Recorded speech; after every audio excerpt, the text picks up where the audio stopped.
Welcome to the KVWN Channel 4 newscast on the decade 1880 to 1890. This past decade sure has been interesting for Americans everywhere, except Ashland.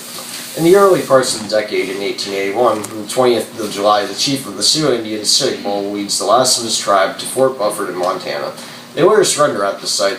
This surrender marks the end of the constant fighting between the American people who are moving out west and the Indian tribes that are fighting to save the areas where they once lived, finally marking peace in the western section of our country. In 1880 through 1882, production of electrical lighting was started, and 2 years later was finished by Thomas Edison. His invention and establishment of the Edison Illuminating Company is a huge advancement in technology and will help people in America and all around the world, and will also help us get rid of our reliance on candles. Around the same time, many small appliances like iron and fan began to appear, which helps make household chores much simpler and convenient. On a much sadder note, in 1881, our President James A. Garfield was assassinated, just 4 months into his term, by Charles A. Guiteau, and had to be replaced by Chester A. Arthur. His death is a crippling blow to the country, but we can only hope that Arthur does his job well, and fills the void that Garfield's death left behind.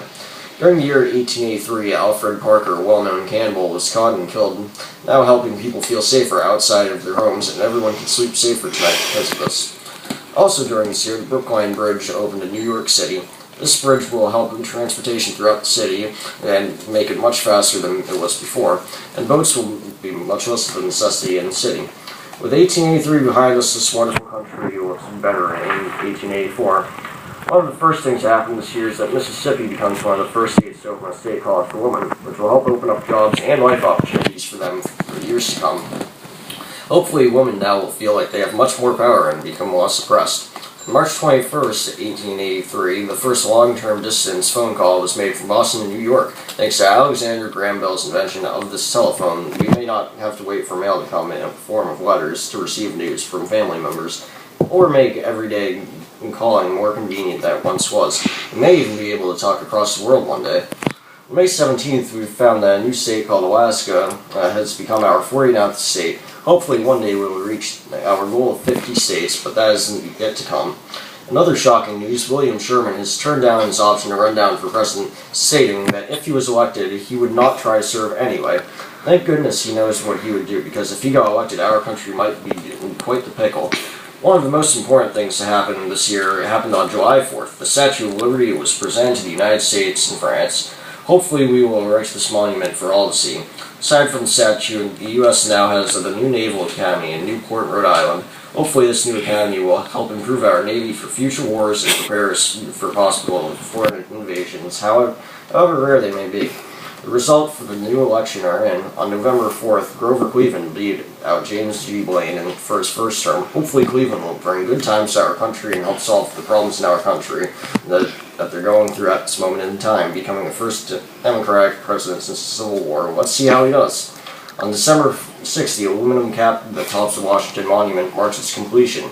Hopefully it will become open to the public soon. In 1885, on March 3rd, California becomes the first state to dedicate a large amount of area to conserving their trees and wildlife. Let's see if any other states follow suit. Finally, a year after it was revealed, the Statue of Liberty was finally shipped to the States. It arrived from France on the ship is here. Now we need a good place for it. On July 1st, the U.S. terminates reciprocity and the fishing agreement with Canada. Finally, after a year and a half, the people of the United States have finally raised enough money to make a pedestal for the Statue of Liberty. On August 11th, and soon it will be standing tall in New York for all to see. It has been dedicated to our president, Grover Cleveland. On September 2nd, tragedy strikes. White miners in Wyoming who are trying to come together to strike up end up getting enraged and attack their fellow Chinese workers, killing 28 people.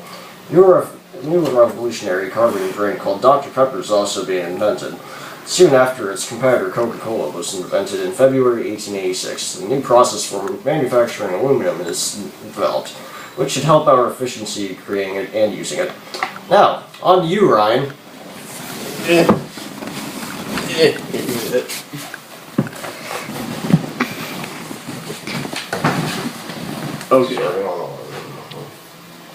Right there, okay. Now, in February 1886, a new process for manufacturing aluminum is developed, which should help our efficiency creating it and using it. On May 1st, U.S. general strike for 8-hour days begins to help with labor laws and pay grades. Unfortunately, strikes like these lead to the events that happened on May 4th, where the Haymarket Massacre killed 7 policemen and injured 70. On August 31st, first major earthquake is recorded in South Carolina and kills 110.